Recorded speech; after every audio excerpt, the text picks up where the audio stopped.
데살로니가는 바울의 2차 선교여행 당시 빌립보 교회에 의해서 두 번째로 개척된 교회입니다. 당시 데살로니가는 동서양에 있는 교통과 상업의 중심지이자 마게도냐 지방의 제일 큰 도시이며 행정 수도였습니다. 이곳에도 유대인들의 회당이 있어서 데살로니가는 교회는 바울과 그의 동료들이 회당에서 가르침을 통해서 헬라인의 큰 무리와 높은 가문의 부인들을 중심으로 세워졌습니다. 그러나 이들에게는 바울을 반대하는 유대인들의 괴롭힘이 있었습니다. 데살로니가의 복음이 전해질 때 야손을 비롯해 바울 일행에게 호의를 베푼 사람들을 끌고 그들의 행정관에게 나아가기도 하였습니다. 유대인들의 극심한 박해로 인해서 바울은 데살로니가를 떠나 베레아 그리고 아덴으로 피신할 수밖에 없었습니다. 그러했기에 바울은 이제 막 시작된 그 데살로니가 교회가 걱정될 수밖에 없었고 번번이 방문이 실패한 가운데 결국 디모데를 파송하게 됩니다. 귀환한 디모데로부터 보고를 받은 바울의 서신을 통해서 데살로니가 교회가 어떤 교회였는지를 1절의 인사말 가운데 발견할 수 있습니다. 1절입니다. 바울과 실로아너와 디모데는 하나님 아버지와 주 예수 그리스도 안에 있는 데살로니가 내 교회에 편지하노니 은혜와 평강이 너희에게 있을지어다. 아멘. 데살로니가 교회 그들의 신앙심은 대단했으며 바울과 실로아노와 디모데와의 그 유대 관계도 깊었던 것으로 발견되어집니다. 이방인들로 시작된 데살로니가 교회가 유대인들의 방해 가운데서도 이러한 열매를 맺을 수 있었는지 오늘 말씀 가운데 우리는 발견할 수 있습니다. 데살로니가 교회는 하나님과 예수 그리스도 안에 있는 교회였습니다. 바울이 자주 사용하는 단어입니다.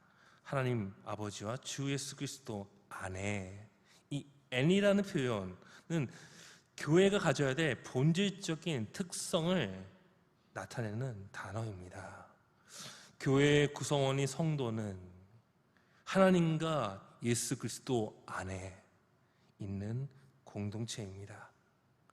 하나님 안에 있다는 것은 하나님의 소유된 자임을 말하며 하나님과 동행하는 삶을 나타냅니다. 데살로니가 교회는 하나님 아버지와 예수 그리스도 안에 거하며 하나님과 동행하는 삶을 살았던 교회입니다.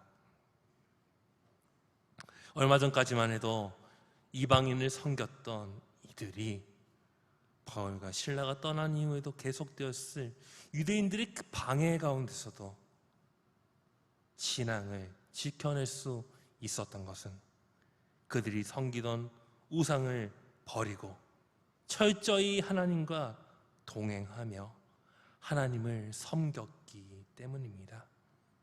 그들의 본래 신분이었던 이방인, 그것은 중요하지 않았습니다. 하나님을 아버지로 그리스도를 주로 모시는 그들의 삶의 그 결정권은 하나님께 있었고 하나님께 전 존재를 맡기는 삶의 결단이 그들로 하여금 열매를 맺어가게 하였습니다. 요한복음 15장 7절은 말씀합니다. 너희가 내 안에 거하고 내 말이 너희 안에 거하면 무엇이든지 원하는 대로 구하라. 그리하면 이루리라. 아멘. 주님 안에 거하며 주님께 우리의 결정권을 맡겨버릴 때 주님이 이루시는 삶을 우리의 삶 가운데 경험할 수 있습니다. 주님이 저와 성도님 안에, 저와 성도님들이 주님 안에 있기에 저와 성도님들의 모든 결정권은 주님께 있는 줄 믿습니다. 데살로니가 교회의 모습이 우리의 모습이 되길 소망합니다. 3절은 이러한 데살로니가 교회에 맺어진 열매들을 말씀합니다. 3절은 말씀합니다. 너희의 믿음의 역사와 사랑의 수고와 우리 주 예수 그리스도에 대한 소망의 인내를 우리 하나님 아버지 앞에서 끊임없이 기억함이니. 데살로니가 교회에는 믿음, 소망, 사랑 이 세 가지를 기초로 한 열매들이 있었습니다. 믿음, 사랑, 소망. 고린도전서 13장 13절에 너무나 잘 아는 말씀에 등장하는 세 가지입니다. 그런즉 믿음, 소망, 사랑 이 세 가지는 항상 있을진데 그 중에 제일은 사랑이라. 저와 성도님들이 잘 알고 있는 고린도전서 13장 13절 말씀 가운데 등장하는 세 단어가 데살로니가 교회의 모습 가운데 열매가 되어서 나타나고 있습니다. 그리스도인의 삶 가운데 항상 있어야 할 이 세 가지의 열매들이 데살로니가 교회의 그 삶 가운데 있었습니다. 먼저 믿음의 역사는 하나님을 전적으로 신뢰할 때 일어납니다. 역사, 헬라어로 에르곤이라 하는 단어는 행위를 나타내는 단어입니다. 즉 믿음은 행위를 통해 드러나야 하는 것을 말씀합니다. 야고보서 2장 26절에 나타난 야고보의 선언이죠. 영혼 없는 몸이 죽은 것 같이 행함이 없는 믿음은 죽은 믿음이라.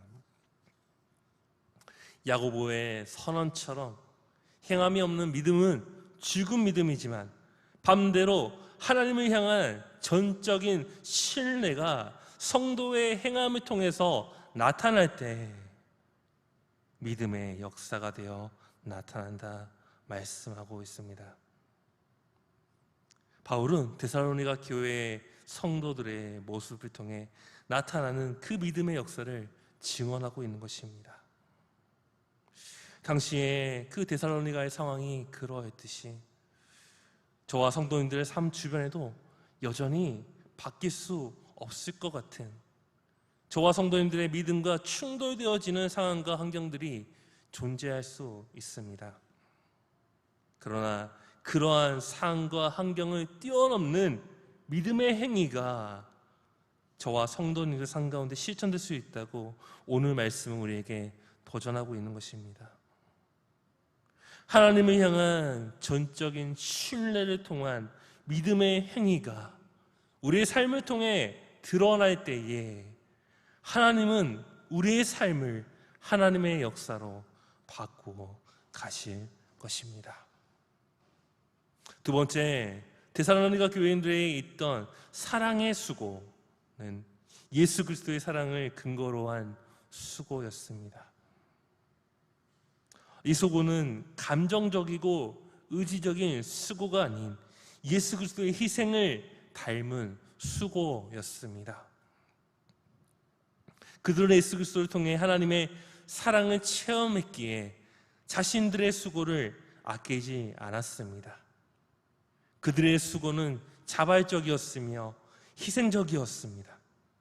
하나님의 사랑을 경험한 사람은 수고의 대상과 상황이 내 감정과 맞지 않고 조건에 충족되지 않는다고 그 수고를 저버리지 않습니다. 우리를 조건 없이 사랑하시는 분이 우리 하나님이십니다. 죄로 인해 죽을 수밖에 없는 인간을 구원하기 위해 예수님께서 죽으신 그 사랑, 우리는 십자가를 볼 때마다 그 사랑을 발견합니다. 그러기에 우리도 사랑할 수 있는 것이죠. 마땅히 수고할 수 있는 것입니다. 하나님의 사랑이 저와 성도님을 통해 나타날 수 있습니다. 세 번째는 소망의 인내입니다.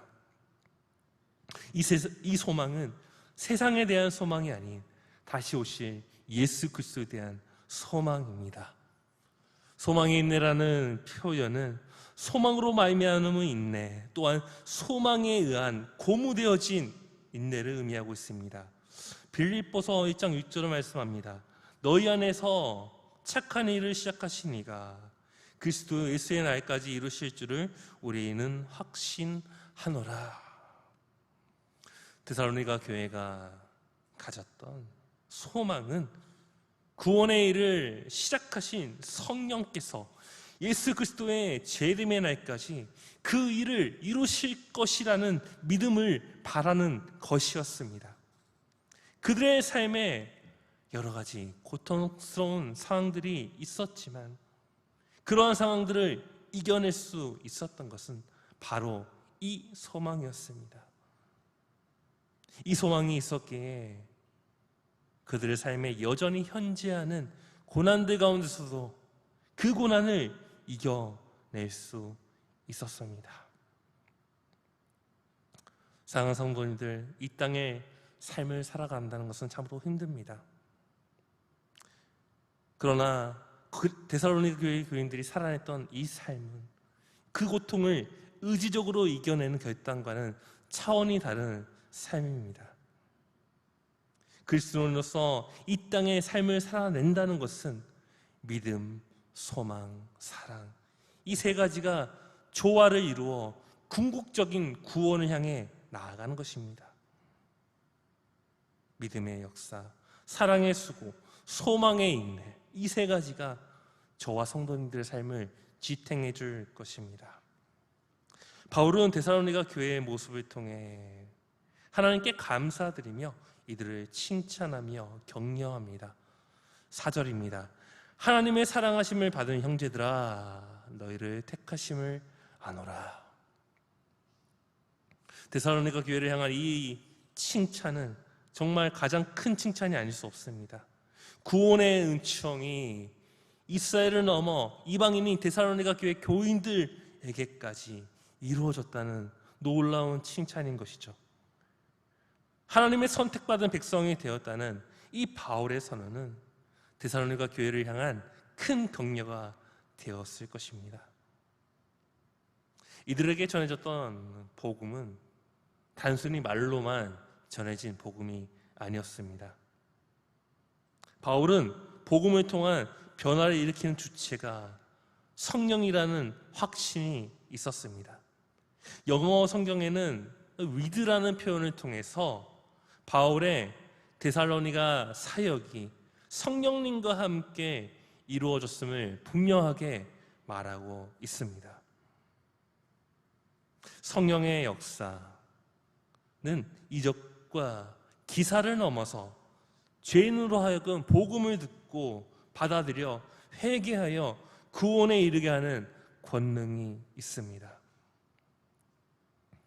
데살로니가 교회의 성도들에게 복음이 전해진 것은 성령의 권능의 역사였습니다.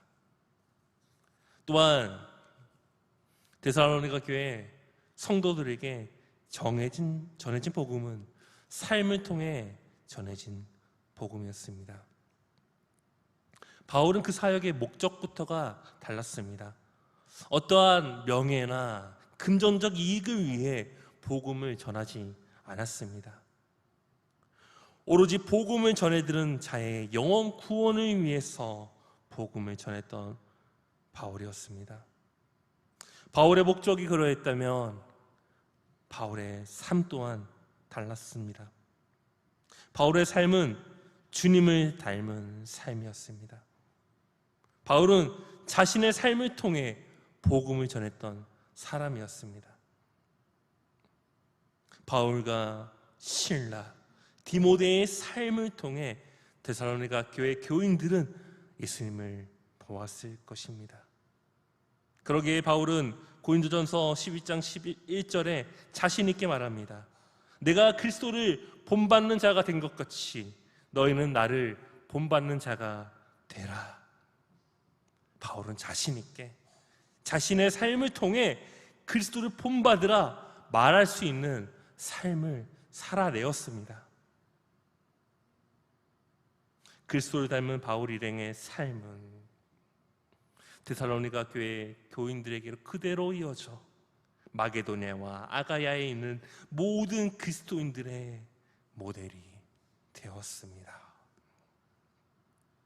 6절에서 7절입니다. 또 너희는 많은 환난 가운데서 성령의 기쁨으로 말씀을 받아 우리와 주를 본받는 자가 되었으니 그러므로 너희가 마게도냐와 아가야에 있는 모든 믿는 자의 본이 되었느니라. 데살로니가 교회 교인들의 상황과 환경은 변하지 않았습니다. 복음의 적대적이었던 유대인들의 핍박, 데살로니가 도시의 이교도들의 극심한 박해가 있었을 것입니다. 그 고난이 얼마나 극심했으면 이 고난을 환난이라 말씀하고 있습니다. 그러나 그러한 환난 가운데서 그들에게는 흔들리지 않는 기쁨이 있었습니다. 그 기쁨은 인간적인 쾌락이 주는 기쁨이 아닌 성령이 내주하심으로 주는 기쁨으로 그들의 모든 환난을 초월하게 하였습니다. 바울 등 전도자들의 삶을 통한 데살로니가 교인들의 삶의 변화는 그러기에 성령의 역사였고 그들의 삶의 열매들을 맺어가며 극심한 환난 가운데서도 성령이 주시는 기쁨으로 모든 환난을 이겨내었습니다.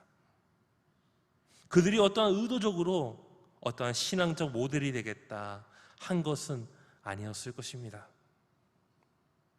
바울을 본받아 그리스도인의 삶을 살아내었던 데살로니가 교회 교인들은 자연스럽게 그 삶을 닮아가며 환난 가운데서도 기쁨을 잊지 않고 믿음의 열매들을 맺으며 신앙의 본이 되어갔습니다. 결론적으로 8절은 데살로니가 교회를 향한 바울의 마음이 어떠한지를 잘 표현해주고 있습니다. 주의 말씀이 너희에게로부터 마게도냐와 아가야에만 들릴 뿐 아니라 하나님을 향한 너희의 믿음의 소문이 각처에 퍼졌으므로 우리는 아무 말도 할 것이 없노라. 바울의 입장에선 데살로니가 교인들을 그가 머무르고 있는 고린도 등지에서도 자랑하고 싶은데 이미 데살로니가 교회에 대한 소문이 각처에 퍼져 있기에 바울은 더 이상 할 말이 없다 말씀하고 있습니다. 여기 있는 저와 성도님들 단순히 어떤 말을 통해서만 복음을 전해 듣지 않았을 것입니다. 복음이 전해지는 그 과정에는 성령의 권능의 역사가 있었으며 닮아가게 된 그리스도인의 삶이 있었을 것입니다. 데살로니가 교회 교인들에게 그 삶이 이어져 믿는 자들의 본이 되었듯이 저와 성도님들에게도 그 삶이 이어져 가고 있는 줄 믿습니다. 바라기는 데살로니가 교회가 그랬듯이 저와 성도님들의 삶 가운데서도 이러한 믿음의 열매들이 나타나게 소망합니다. 믿음을 통한 역사는 반드시 일어나며 사랑은 명사가 아닌 동사가 되어서 나타날 것이고 소망이 있기에 인내하고 모든 것을 이기게 될 것입니다. 이 세 가지가 저와 성도님들의 삶의 열매가 되길 간절히 소망합니다. 다른 무엇도 아닌 그리스도를 닮은 삶이 자랑이 되고 그리스도를 닮은 우리의 삶이 우리의 상황과 환경을 뛰어넘어 신앙의 모델이 되길 소망합니다. 복음의 역사를 삶의 자리 가운데 경험하시는 모든 성도님들 되시길 간절히 소망하며 축복합니다.